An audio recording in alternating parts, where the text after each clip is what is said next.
Binance is the world's leading cryptocurrency exchange, but we aspire to much more. Our vision is of a world where your money is free.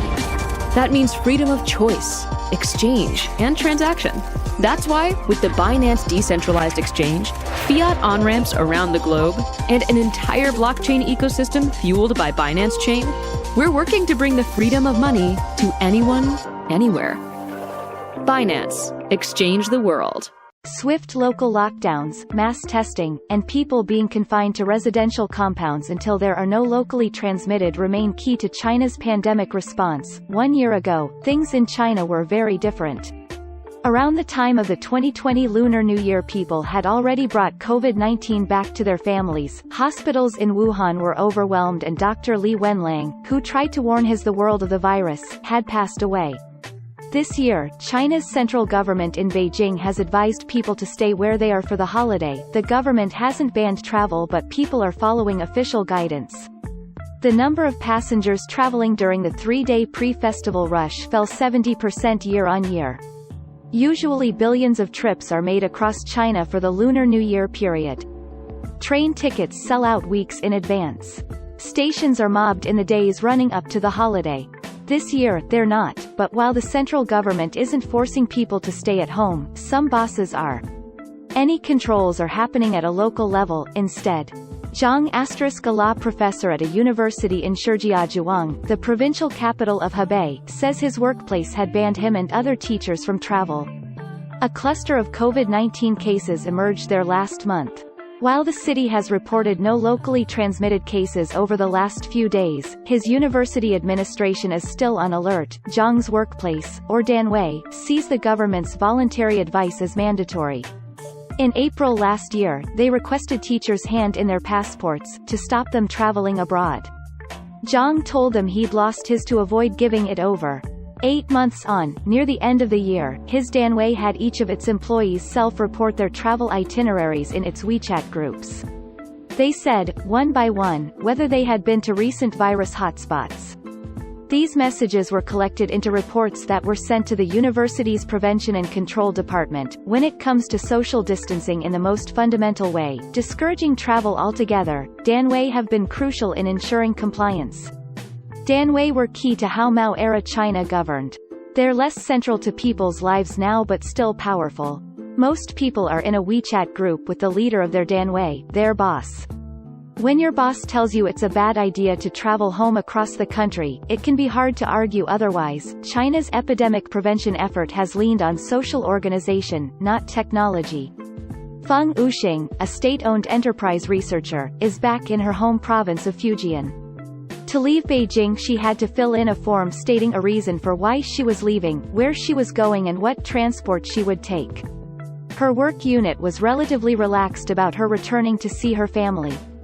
That is not the case for everyone. Civil servants in other areas of China are expected to set an example, and so most are required to stay where they work, unless there are special circumstances. While Feng says it's possible that some employees might hide the fact that they've traveled from their Danwei, she believes the psychological pressure of false reporting and the worry that something might go wrong will dissuade people.